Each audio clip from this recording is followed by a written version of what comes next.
Writing, I am back again. We look at this panel, we have a team of R&IT people from the School of Fashion and Textiles. I have heard some of their stories and I am suitably inspired and I cannot wait to hear more. Julia English, wave your hand! Yay! No, really wave your hand. Julia English is a PhD candidate who's investigated remake collaborations amongst Australians' fashion people, and she shared her interviews in the podcast Scene Change.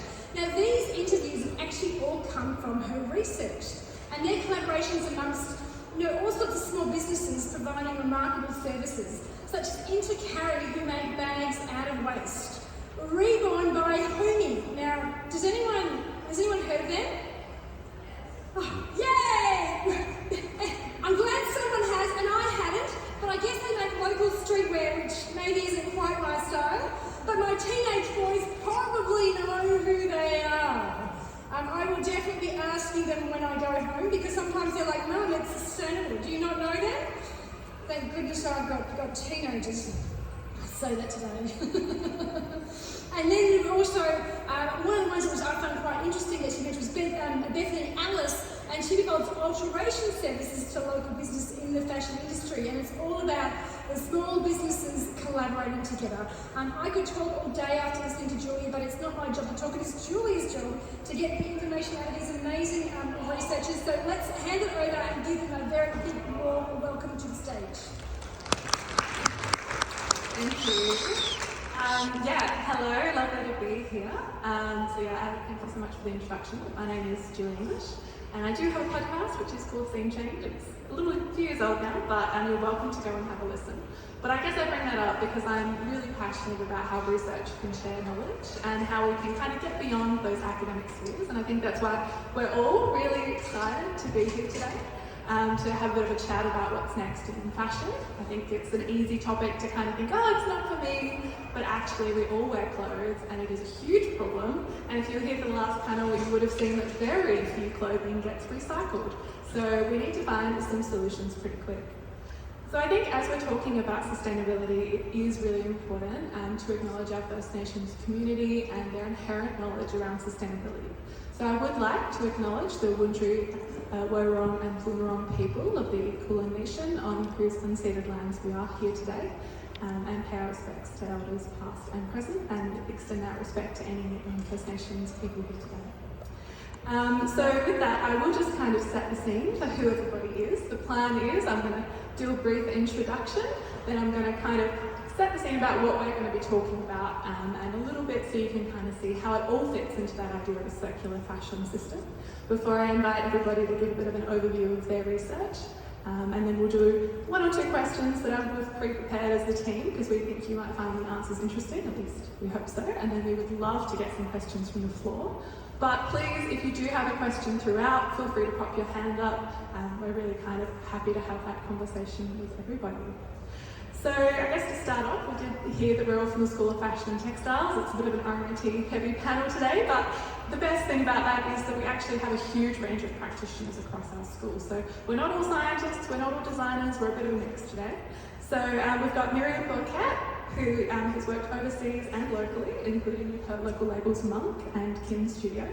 And she's also a teacher and currently doing her PhD with industry collaborators to explore local remanufacturing potential. We've got Alicia Kuzmich, who's an artist, designer, teacher, and her PhD research is exploring how designers can better understand how you all are actually wearing your clothes. We've got Dr. Georgia McCorkle on the end, senior lecturer at RMIT, and her work as an educator is focusing on how we can teach students about sustainable design and reuse practices, as well as her practical research, which is exploring community clothing repair through RMIT Repair Cafe, as well as an ongoing research project called Fashionable. And finally, I'd love to introduce Turing Grover, who's also a PhD candidate, and he's bringing a bit more of a scientific background, exploring technological solutions to fashion's problems from carbon footprints, but in particular for today, chemical and biological recycling options. So when we start to think about this big picture, right? You might have heard that we have officially taken over the US according to recent statistics. from the Australian Institute as the largest per capita user of clothing, with 56 items per person per year, which is about 14.8 kilos in case you're interested. We can also know from the Australian Clothing Data Report, which I really encourage you to check out, it's from the Australian Fashion Council, that about 383,000 tonnes of clothing is what we're purchasing each year.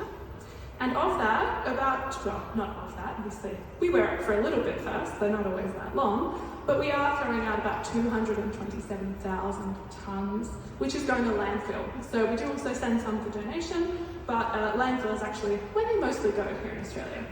So I think when we're thinking about that problem, it's like, whoa, that's a lot of clothing that we really need to find better solutions to. But I think it's also important to kind of think about waste beyond just that. So when we think about the fashion industry, we obviously talk a lot about the issues of production, where does our materials come from? We talk about polyester, the problematic sides of that, the ethics of how clothing is produced. But we also have a lot of different waste streams. So one which we can talk about, and Miriam's going to be addressing today, is what we talk about as pre-consumer waste. So perhaps you've been in a store, you've picked up a shirt and you've tried it on, and then you've gone, oh, this is a terrible fit, or that is such an ugly print, who is going to buy that? And you know what? Sometimes nobody does. So what happens to all of that stock that doesn't get sold? And what can we do about it? So that's one type of waste that Miriam's going to sort of discuss a little bit more. We do, of course, have all of that post-consumer waste, and sometimes we can't reuse it. So Tarun's going to help talk to some solutions around post-consumer, as we call it, textile waste, and those options. But there is other types of waste that we don't always address as closely. Who's got something in their wardrobe that perhaps you haven't worn in a while? Perhaps you've actually never worn it at all? There's often these types of clothing that's getting a little bit wasted in our wardrobes. What are we going to do with those? So Ali's been doing her design into that space, so she's going to give us a bit more of a debrief around that. And Georgia is going to talk about maintaining our clothes. So I'm not sure if anybody's been out to the repair circle or mending circle outside, but that is another opportunity that we have. So I think to start with, Miriam, do you want to talk to us a bit about your research into pre-consumer waste and perhaps tell us a bit more about the scale of this problem and what we can do to fix it? Yeah, sure. So basically overproduction is pretty much baked into the current fashion system. Most businesses produce more than they sell, and we know that clothing production has gone up dramatically, so in the last 20 years it has more than doubled. A lot of that is driven by fast fashion, so low quality clothing that often doesn't have the durability to have a long life cycle. So the scale of what we're producing is enormous, so that has a lot of impacts in terms of the extraction of materials that are used in that production, but it also has impacts at the end of the life cycle in terms of the waste that's generated. So when we talk about circularity, we're talking about solutions all across that whole life cycle of garments and implementing solutions all along the way. So in terms of looking at overproduction and the scale of the problem, we don't actually know exactly how much is overproduced because businesses don't talk very openly about what that is. And also it's not a sort of static number because our clothing often moves through various cycles of being discounted until it ultimately is designated as waste, but it's not a very hard line where it enters that sort of defined waste category. In terms of the clothing that Julian brought up in terms of what comes into the market in Australia, that number we do know, and it is around 1.458 billion garments, new garments that enter the market every year in Australia. So that is a combination of imported and garments that are produced on shore. So when you look at that volume, we also know that the research estimates that the excess production or overproduction is somewhere between 7 and 30%.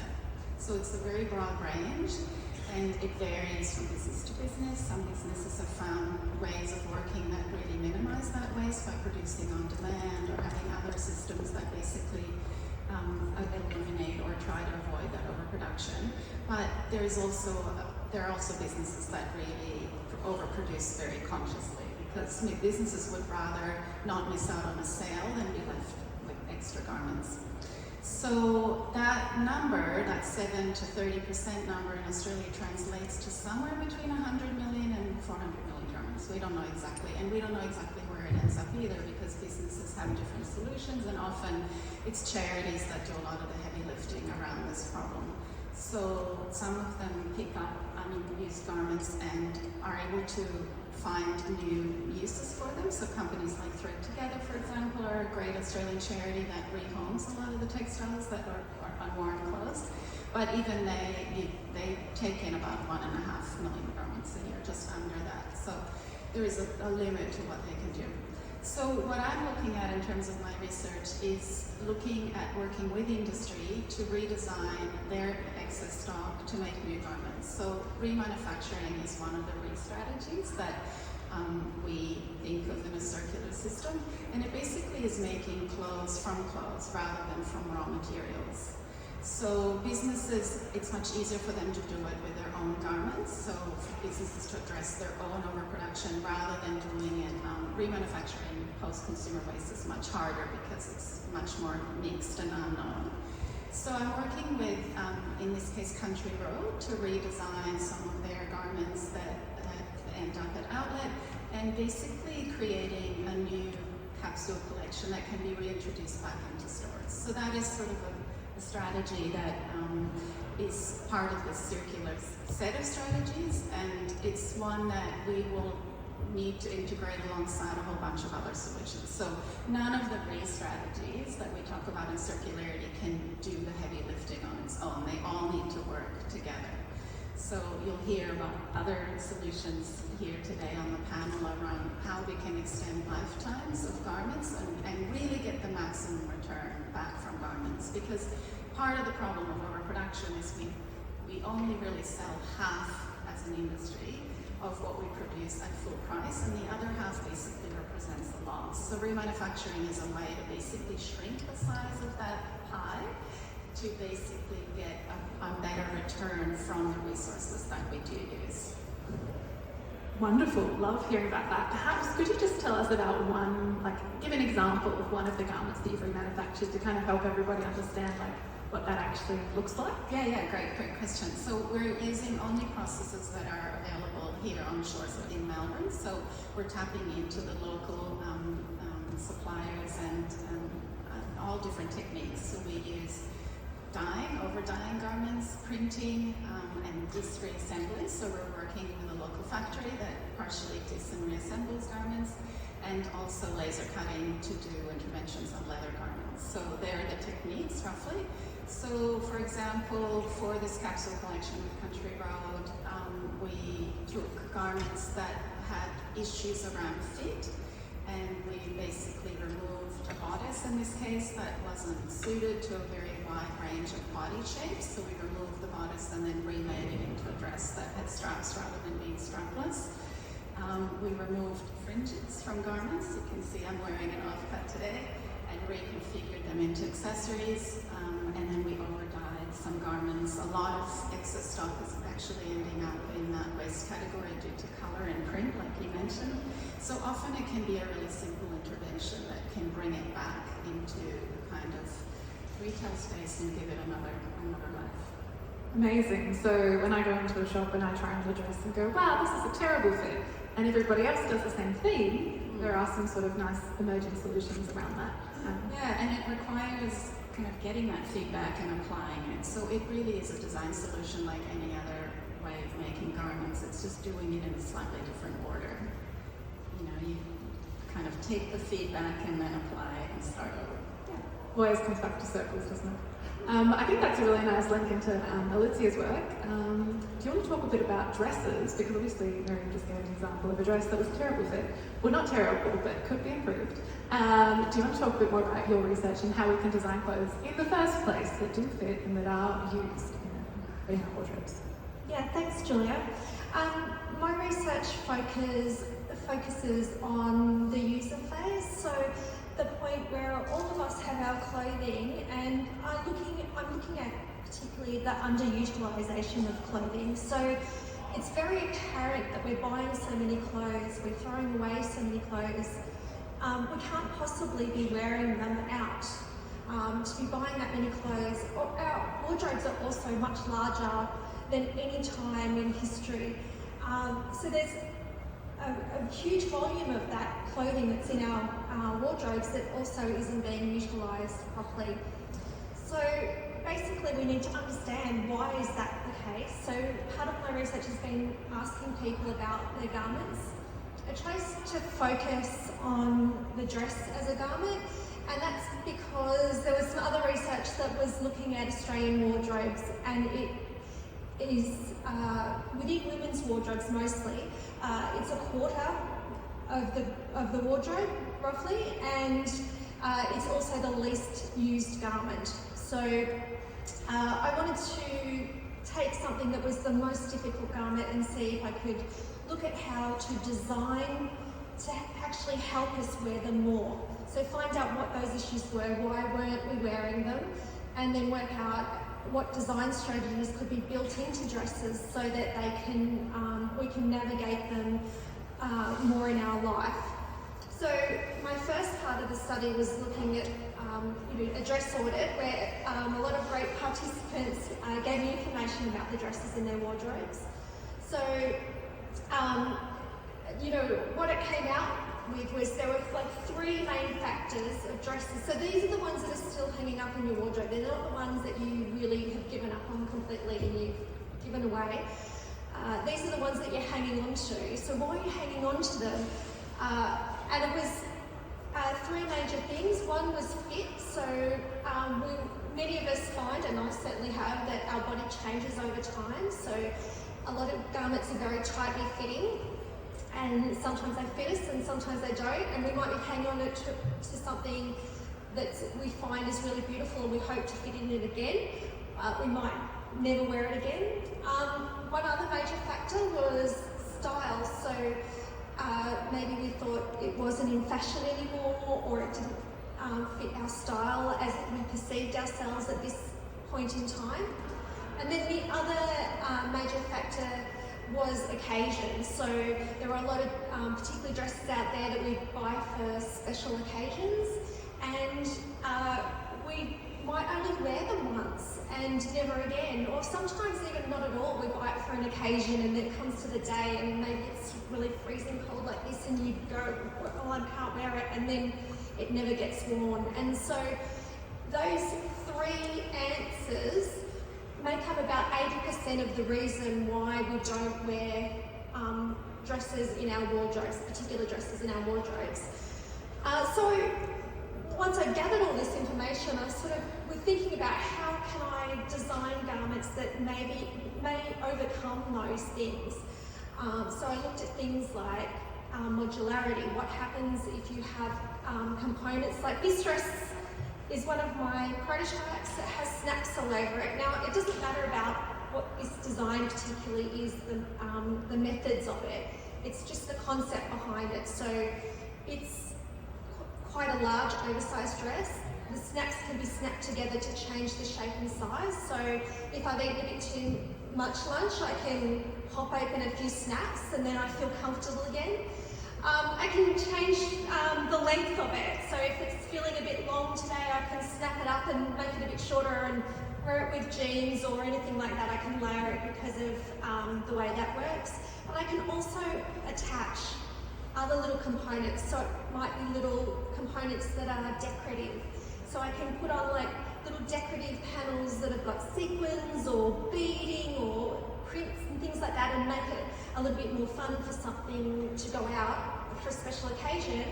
And then when I want to go out to the shops, I can take those off and just look a little bit more everyday.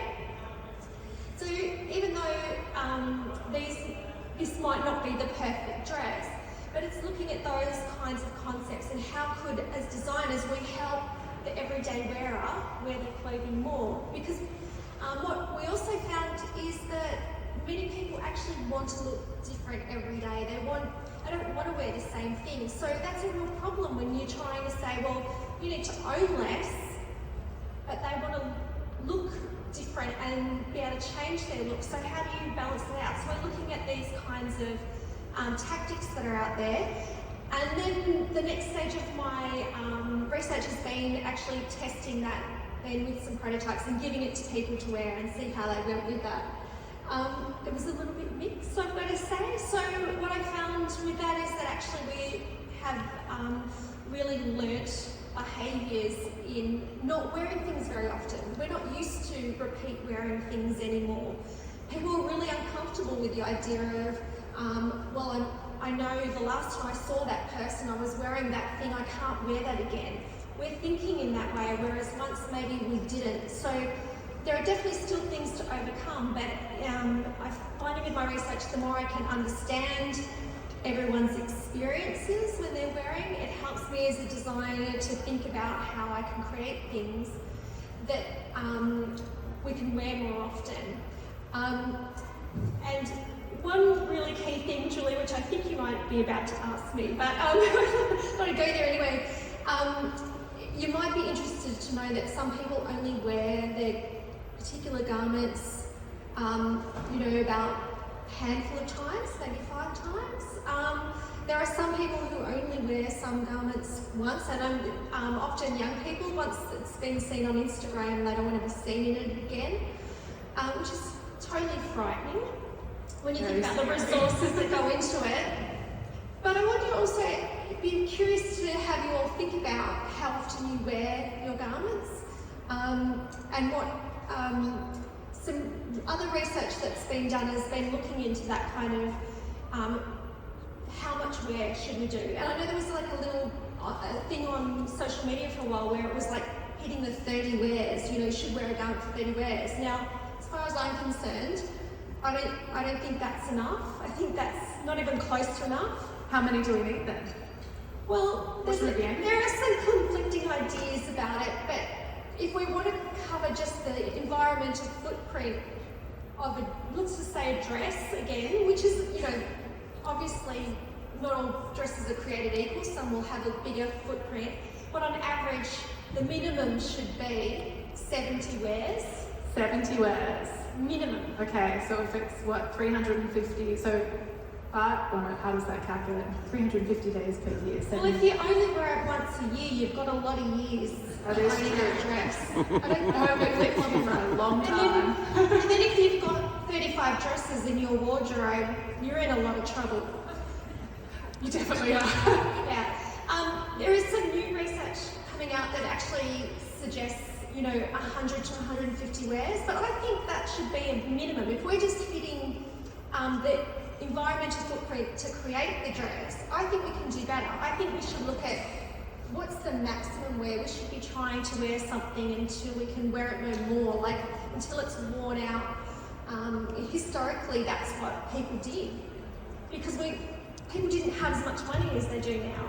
They patched things and repaired things, and I think I can probably leave it now because I was going to say, you've given me the perfect segue, thanks Alexia, to introduce Georgia and to ask you about how do we maintain these garments and get to those many repairs.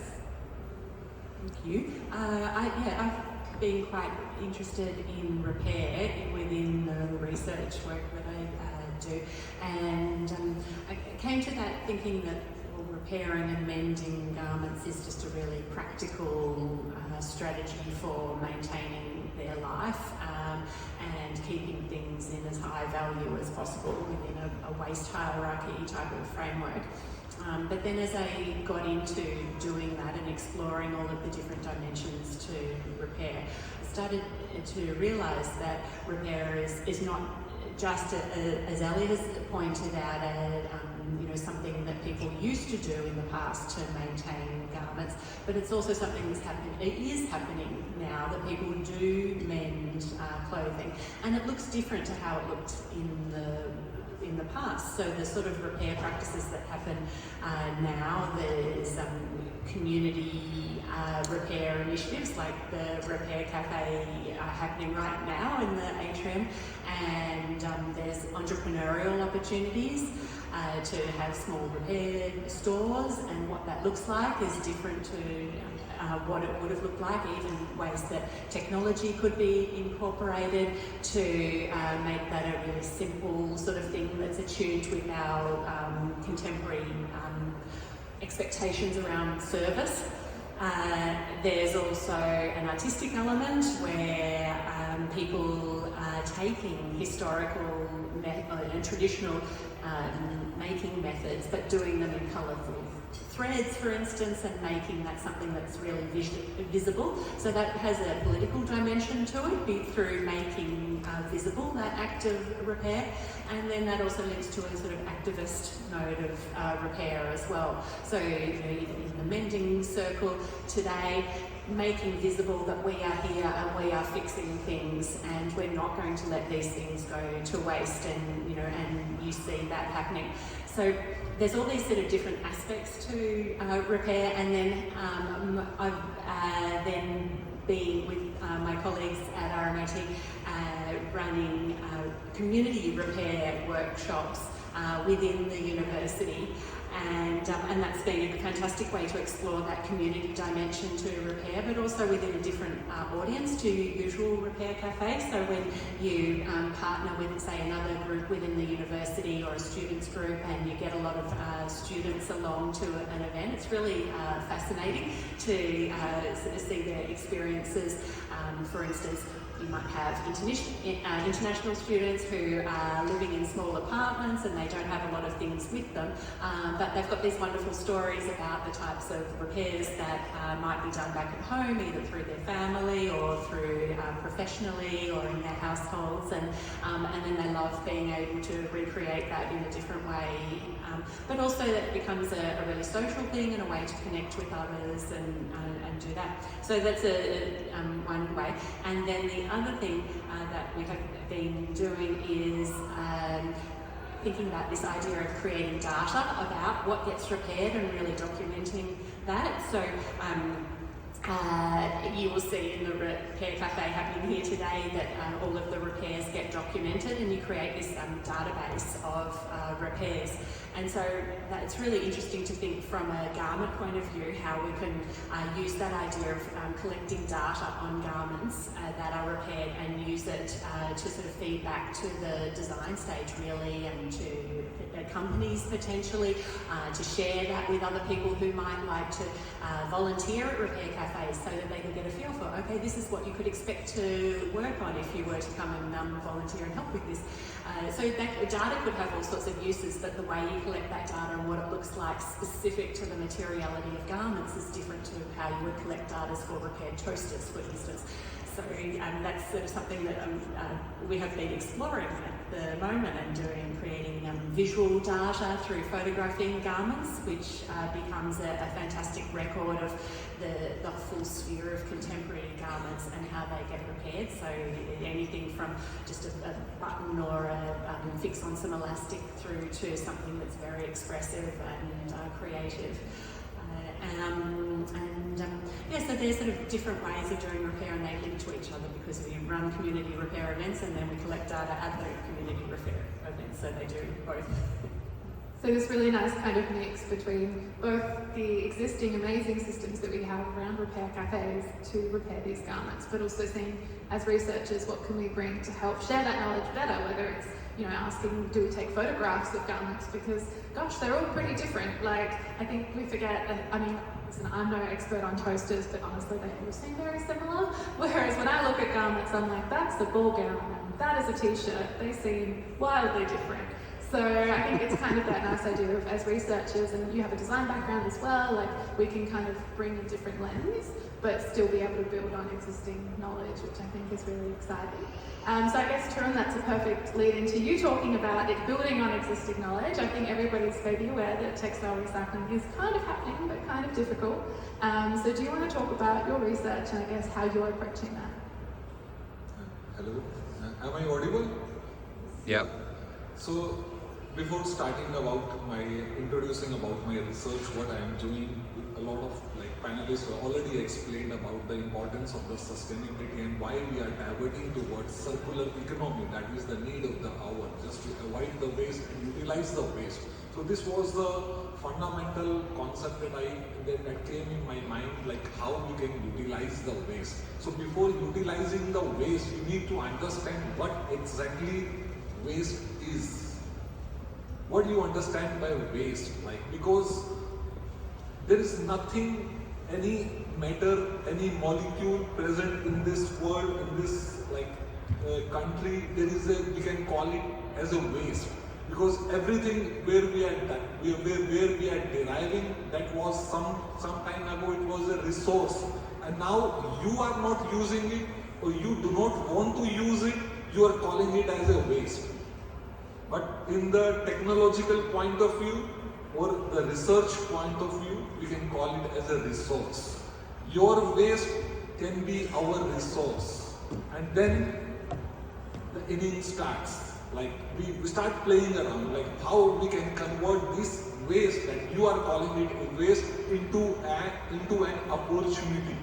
So that was that my research started. I found that a lot of different approaches are there through which we can utilize this waste into an opportunity. So these approaches are called, like you can call, biological methods. Like in the previous session, few panelists have discussed about the composting.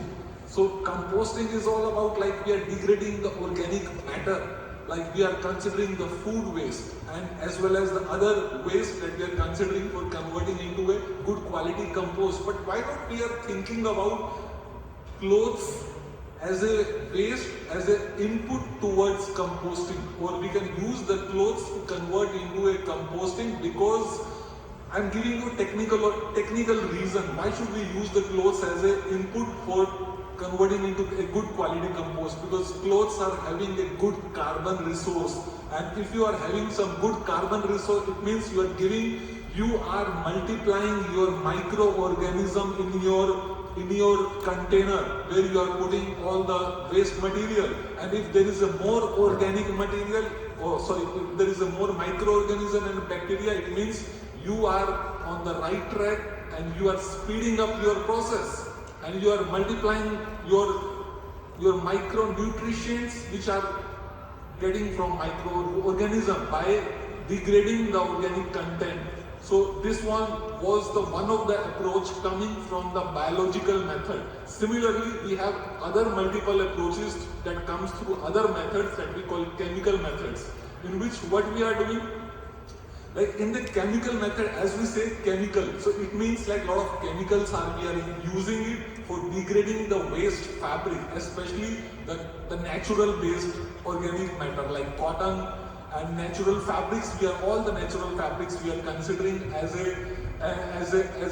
a main ingredient for degrading by chemical waste. And the chemical, if you say, H2SO4, HCl and H2SO4, these are the few chemicals that we are using it for melting down your natural fabrics, and there is to convert into a highly value added products. Out of your waste, we are trying to convert into a highly value added product. Suppose, for an example, if I give you an opportunity, like you are buying a clothes, you are buying a jacket of, like suppose $100, you have bought a jacket or denim, and you have used 5 years down the time, and there is no more like usage, like you do not want to use and you are just throwing it. If I give you an opportunity, like don't throw it, give it to us. I will pay you.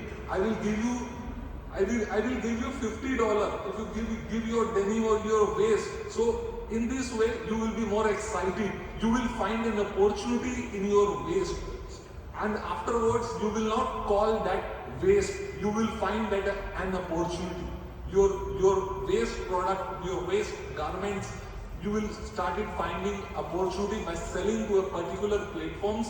Because you need to understand from that onwards, we are going to convert your waste garments into a highly value added products that we call it cellulose nanocrystal. Because we are converting your garments into the powdered form which will be in the nanoscale, and that powder will be utilized for multiple industries. Like first one, the biomedical industry are utilizing cellulose nanocrystal powders, and cosmetics and tissue engineering. So a lot of industries are welcoming, they are looking for a platforms and they're looking for those products which are very useful in their applications. So it means like there is an opportunity because it was the garment was already like the end of life in the stage. The life was already ended at, but we are just taking those garments and converting into a highly value-added products through the chemical methods. So it's like a win-win situation for everyone. Like those who are thinking it's a waste, it's not a waste, it's beer. Now you are going to set your new trend through understanding the technological innovations. So it really can be a resource then. Yeah. So that idea that it can go through, we can maybe remanufacture it. If it doesn't get sold, we can then design it and wear it for 100 times or more. Let's be optimistic. Lots and lots. Lots and lots of times. Georgia can help us get there with a bit of repair. And then Tarun's like, hey, it's not done yet, right? It has value. In fact, maybe in the future, you might even get paid for those clothes if they actually are a resource, right? And we can turn them into an amazing product that maybe goes on for another industry even, right? Yeah, so I think it's pretty cool to kind of think about this not just as circularity, but actually there's lots of kind of different pathways through it, and I don't think any of us would say our one solution is the solution. We need all the solutions. We need to get the most value out of these clothing. So I guess one of the things that it's never a straightforward path to these types of solutions, and I would love to hear perhaps from each of you something I guess that maybe you found a barrier in your research and explorations of this, but also maybe is there a way to turn that barrier into an opportunity, or how could we all help perhaps turn that into an opportunity? Maybe Miriam, I'll get you to start. Start with the industry, right? We should start with industry, right? Always start with industry. Well, the main barrier really for implementing solutions, because the problem is big, is the scaling up of all of these solutions. So when but it is also a cultural issue around, we've all talked about really a mindset shift, and I think it's really interesting to hear all of these different perspectives that are really centered on raising our ability to, I guess, respect the material itself more. So it's a kind of fundamental shift to really valuing material more. And some researchers talk about it as like a new form of materialism, really, that we need to think about, where we treat what we use as designers and as researchers with a deeper respect and preference, really. So from an industry perspective, a lot of it really is about finding tools that prevent that leakage. So waste happens all along the kind of cycle around from how a garment is designed in the very beginning to how the resources to make it are sourced to I guess how it may miss the mark when it hits the market, and then how it can then perhaps fall out of favor by us when we use it. So I think working with industry is really a lot about creating conversations that allow businesses to envision alternative ways of producing and manufacturing. And I guess remanufacturing really is about finding much more localized systems that support fashion production and response to local communities more directly, rather than always relying on really global, complex supply chains that really only leverage on scale to get the lowest price. And it's been a bit of a race to the bottom, really, in that way for our industry. So finding these solutions that are more localized and really more centered around the communities, because really fashion is such an important cultural expression in terms of that desire for change and reinvention and projecting our identity through fashion. So we can't sort of contain that desire, really. It's about finding ways that we can produce outcomes that meet those needs without the cost. Yeah, I don't know if that answers. Well, I think it was an interesting answer either way. Maybe Georgia, did you have some thoughts perhaps on barriers or how we could overcome them, or else building on Miriam, any comments about that idea of the local system and how we can support that? Well, I was thinking really in terms of barriers from a repair perspective. It's really the nature of contemporary clothing and contemporary mass-produced clothing. We tend to think in terms of fast fashion and these sort of terms. Sometimes I think it's almost a bit unhelpful to just label everything with this, oh, fast fashion, when you really go, okay, these are things that are produced in this way within a particular industrial system, whether they're super fast or just not so fast or whatever they are, but still they're so, these garments are so closed in the way they're made. Even things like, well, just earlier this morning helping to mend garments, somebody came in with a dress and needed a zip sort of added into that, and we looked at it and the seam was sewn with such a thin overlocked seam that it made it impossible to be able to open up that seam and add the zipper into it to sew it back down, and then there was a pocket in the way as well. So just the whole sort of manufacturing process to make that garment meant that it was just going to be really hard to make it a wearable garment through that sort of nature of the manufacturing. Things might be bagged out. It's really, somebody else had a jacket and the tear was on the outside, but we had to sort of get into it and unpick some more lining and go through there and then through there. So it was very closed and hard to get into it. Technical fabrics as well, can do wonderful things in terms of keeping us dry, and yoga pants that we can work out in and all of those sorts of things, but they're really hard to fix with just an average sewing kit. Perhaps there's various opportunities within that, but it's just sort of thinking about that sort of nature of garments and dealing with that.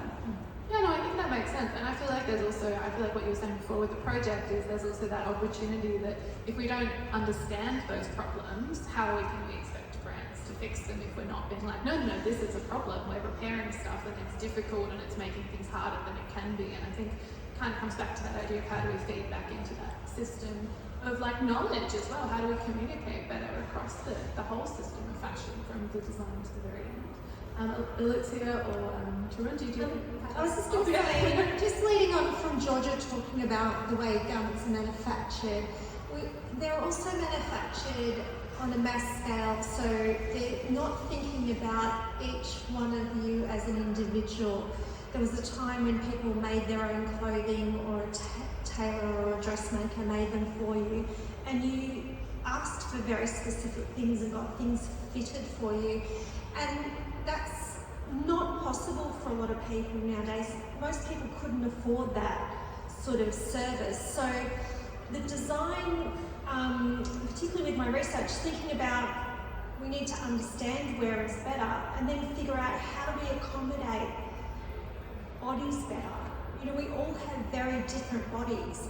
Our shapes, our curves, widths, everything's different on every single body, but the clothing gets made does not accommodate for that. So that's a real challenge for design, to help the wearers be able to wear their clothing more confidently and to feel good in them, and so that you will wear them longer. I mean, even for me, I have discarded things or put things in the back of a wardrobe because they just don't fit in a way that I feel good. And I'm sure that I'm not the only one with that experience. So I think that's a real challenge when we live in this world where now we're doing all this mass production. How do we design for an individual in a way that is affordable, but also accommodates for lots of different bodies and lots of different abilities? So I think that's really complicated, but within that I think there's also opportunities. That's my practice, is exploring how do we navigate that conversation with wearers? How does a designer get that feedback and then do something with it that basically gets embedded then in garments to help people wear them more. So I think there's a lot of challenges, but I think there's a lot of ways to approach it. It kind of sounds a bit like when Georgia was saying before about the idea that repair, when we do it in a different way than we did it before, it's kind of similar, right? Yeah. They're maybe not going to go to hopefully people do go to tailors, but it's also how do we find new ways with all the technology and design that we have to address these problems in a different way than perhaps we have in the past. Tarun, did you have some barriers or an opportunities that perhaps you saw in there that you wanted to add? Yeah. First of all, I would like to say, like in the just previous session, there was a slide mentioned in the projector on the screen that there is a 200 tons of waste every year. Like only Australia is producing 200 tons. So, and only just 0.1% of material is being utilized. So there is like opportunity in front of you. It means like just 20 tons are utilized and rest 200 tons are not still utilized. So in front of you, opportunity is just in front of you, how we can catch those materials and to convert into a highly value-added products. That's a different approach. How? What are the different ways you can catch those opportunities? Either by mending, either by repairing, either by recycling, reuse, remanufacturing, rethought, or digging down or taking the help of some technological advancement. So these are need to be explored. Why we are not able to hit the same target? Why we are not able to utilize why we are not able to increase the percentage? That are the barriers. Barriers means both are related. Barriers and opportunities are correlated to each other. Because we do not get much support from the government, or we do not have much collaboration platforms are available so that we can go and take the help. If you want to repair your clothes and you don't know about the needles and swing, where you would go? You would just throw your garment. You would just sell your garments at the marketplace. You would have purchased a $200, but you are selling your garment in just $20 or $50. Because there is not much available resource. That is the barrier for the audience. That is the barrier for any common man. So sort of this real opportunity that we have a lot of solutions, right? We just need more people to get involved, and I think that that's like a huge chance. I think I do have one more question for the panel, but I think we might see if there's any questions from the audience. Did anybody have anything that they'd like to ask anyone on the panel? Oh yeah, I think we've got some roving mics.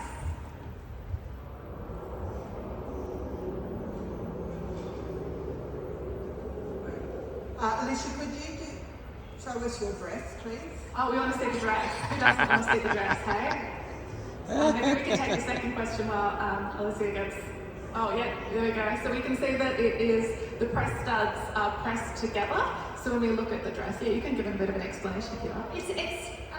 It's made out of hemp and silk fibre, and it's got pockets and lots of snaps. So you can, it's actually quite large. It can fit many sizes, and you can do all sorts of combinations of. Oh, you want me to shake the So yeah, so everybody can see the red dress here, and it's got sort of the exposed seams on the side. It's sort of quite an oversized fit, and all on the front is this sort of series of press studs, which is popped together to sort of create a smocked front effect, which is really beautiful. Smocked. Oh, and then you can also pop them undone. I feel like we need an ASMR to hear the popping. Oh wait, do we have one left? No, too late.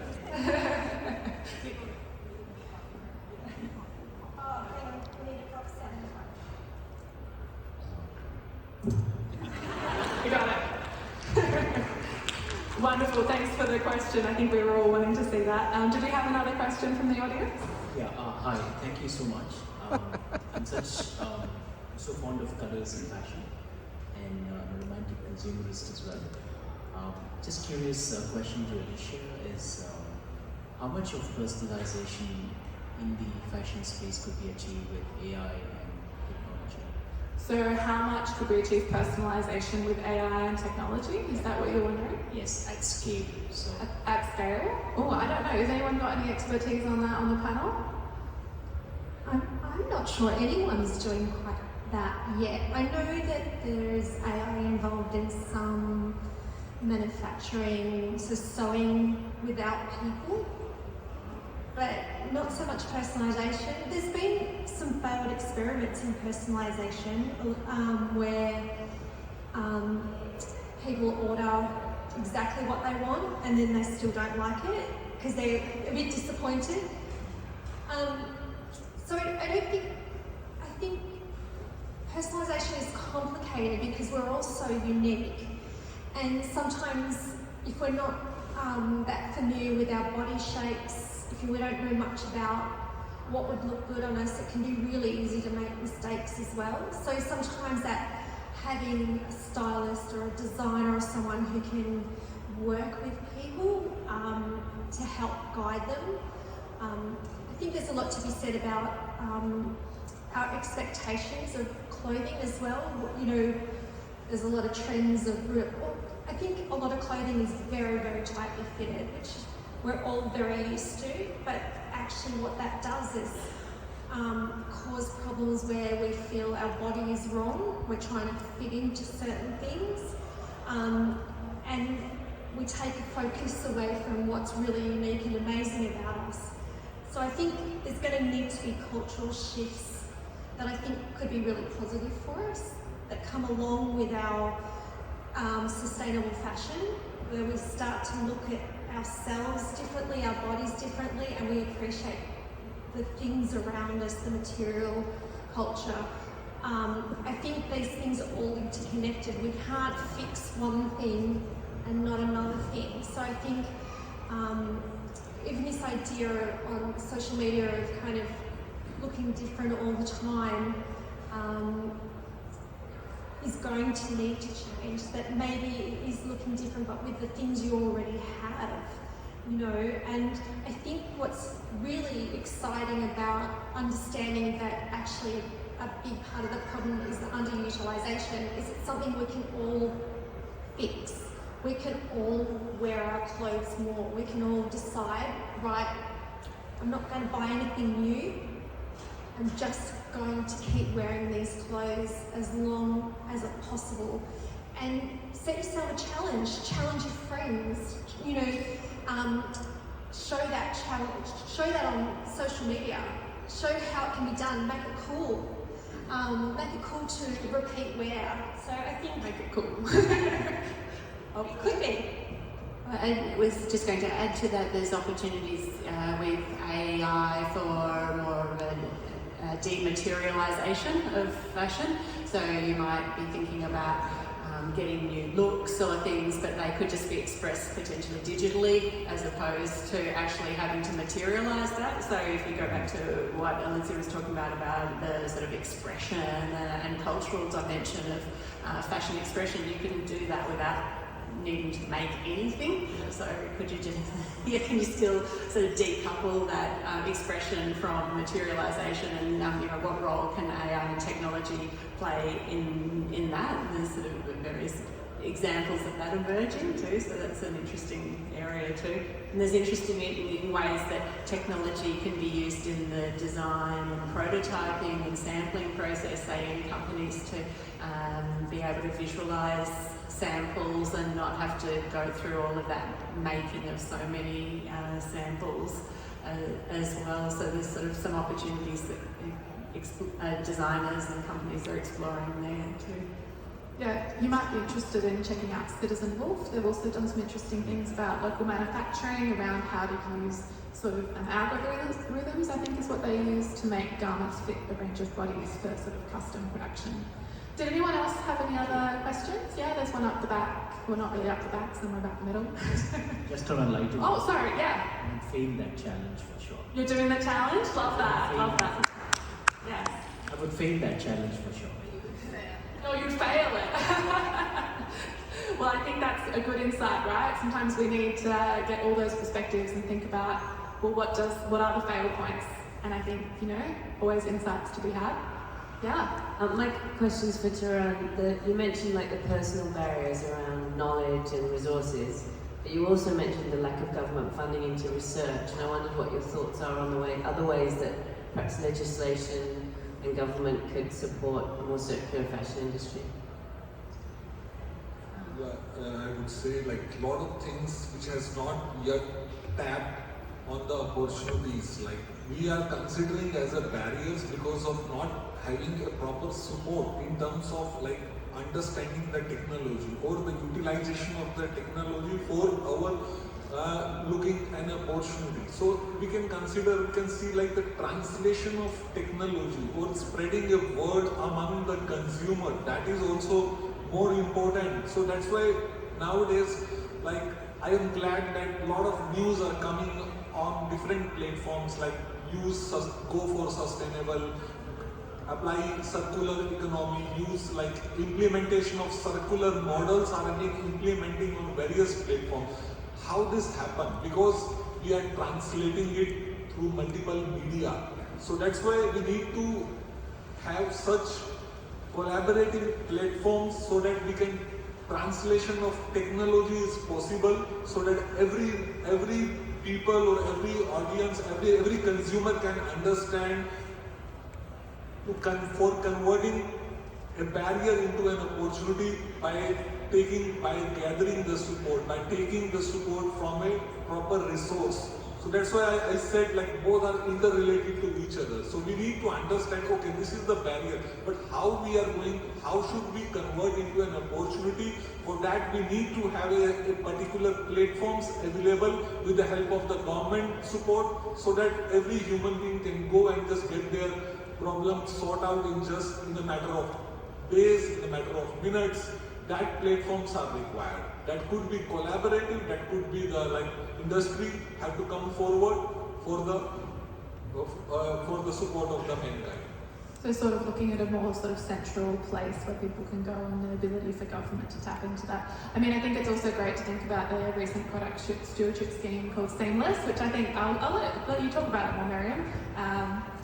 Go ahead. Yeah, so this is a new scheme called Seamless. So it's been launched by in conjunction with the Australian Fashion Council. So it's basically, I guess, incentivizing companies to address overproduction by actually putting a 4 cent tax on every garment that's made, and it's going into a pool that will address textile waste. So certainly policy plays a really big role in all of this, and creating structures like a product stewardship scheme can help address or incentivize that. At the moment it's voluntary, so hopefully it will move into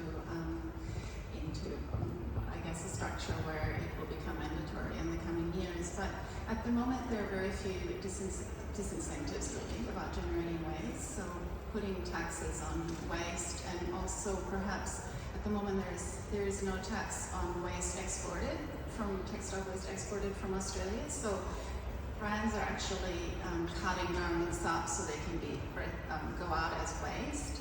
So if you change certain tax levers that basically create an incentive for garments to have a longer use phase and to have a second life, rather than in a way reward waste, because then it's somehow tax-free. Also the process of writing stock off is a tax lever that is available to businesses at the moment. So it really needs to be looked at holistically, and certain parts of the world are certainly moving ahead in this space. The EU is bringing in far tighter restrictions around textile waste, and also on generally looking at the systems around how garments are made. So other people have brought up, I guess, looking at how labor is taxed. So for example, reducing wage tax to incentivize investing the labor that's required to address textile waste, because it is very labor intensive, and then increasing material taxes. So in other ways, switching that around in terms of what we want businesses to invest in rather than what we don't want them to produce at the end. So yeah, it's a really important area that needs to be developed for sure. I am aware of time, so I thought I might just ask one final question of the panel, but if you do have any other questions, please feel free to come down afterwards. Oh yes, do we have one more? Yes, oh, up the back, perfect. So I think one of the barriers that people might feel to re-wearing clothes is the thought process that once you wear something, you need to wash it the next day, or we overwash lots of garments, and that decreases the wear, the life on the garment. And I think this feeling that we need to wash everything when it can just be aired or spot cleaned, and I think we need to. Has anyone out of the panel addressed this issue in terms of improving information about wash and wear of the garments? Because I know, you get the garment information that says how you wash them, but it doesn't indicate that you don't always need to wash particular garments if they're not dirty. And there's this whole idea in the community that everything needs to be washed over and over again, but it's not the case always. I'll just briefly touch upon it, but I think we probably all have some. We know that is one of the most impactful, phases of a garment's use is the use phase, and a lot of it is around laundering, and over laundering is a really big problem. So I think a lot of it comes about brands taking more responsibility, so using materials that withstand the care cycle better, and providing better information. So a lot of brands are starting to bring in things like QR codes and ways that encourage the wearers to use their garments more carefully, because we've lost that ability in a way to care for garments properly, not just wear but store and repair and alter and really maximize that phase, that use phase. But you probably. Yeah, I was just going to say I agree with you that things definitely don't need to be washed necessarily all the time. So, but I think we've lost a lot of those skills, and I think that's in part because we just have so many clothes that people haven't had to worry about the care of the clothes, because they think, if I've washed it too many times and it's twisted and weird now, and they just let it go. But there's definitely some researchers have looked at that kind of use phase, and surprisingly, even though it's impactful to the garment, it actually isn't the most impactful over the whole lifespan. But I agree, especially with low quality garments, it's definitely problematic to over wash them, and even any garments. Why wash it if you don't need to? And I think it's just we have lost a lot of practices about, and I think it's even layering. If you in the middle of summer and you've worn something that's close to the body and you've sweated a lot, you probably need to wash it. But if it's a freezing day like today and you're wearing multiple layers, I'm not going to be washing this because it won't have had any wear at all unless I accidentally drop something on it while I'm eating. But and then I'd probably spot clean it. So you're right, I think there's just a lot of garment literacy that's dropped away, and that's purely because people are time poor, and then also haven't had a need to worry about things too much. If it gets too difficult, they just move the piece on. So there's a lot of issues for us all to kind of deal with. And you can see as researchers we have really narrow paths that we try and focus on as individuals, but as a whole team, which there's a lot more of us than this, we're all kind of coming at it from different points of view. But that was a good question. Well, one of the other reasons we've lost that garment literacy is laundry detergents, and and the way they advertise and sell. So laundry detergents and the whole industry around that have created a whiter than white, brighter than bright, You're not sanitary unless you've washed your things. Now, our need for sanitation when it comes to garments is sort of at this level in terms of just wearing a healthy garment. Our laundry practices are up here in terms of how often we're washing. And so there's this gap where things, exactly as you said, don't need to be washed. And the larger systems around us in contemporary life, around the way we've been sold an idea of whiteness and so forth, and cleanliness and not smelling, and all of these things have meant and that we have been, gone into this way of over-washing. And then the other form of waste that's coming out of that is not just the degradation of the garments, but waste water, wasted electricity, all of these things in that process. So hopefully that kind of has given you a full picture of the real complexity, the joy. I find the complexity a joy in some ways, because I think it really does allow these incredibly rich and diverse research practices, and I don't think any of us are going to get bored anytime soon. But I do really hope that all of you have sort of come away seeing that perhaps we do have a lot of problems. We have done things one way in the past, but there's also so many new and different types of practices that we might be able to develop and cultivate to create a better and more circular fashion system. So it'd be great if you could give a round of applause for the panel, but thank you everybody.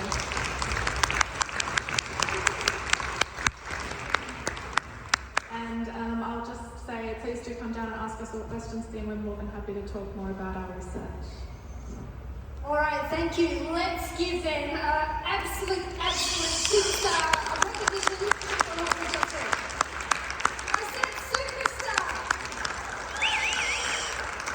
All right. I would like to, Jess, can you give me a hand here? I have a gift for each of our speakers. I think they're a very, very special gift. They've come from Angie's Second Chance Plants. Angie's Second Chance Plants actually reclaims plants. I know, plants, yes. These were once in an office as a rental. They were cared for and they were loved, but they're no longer needed. And we thought that's the perfect gift to stay on theme with zero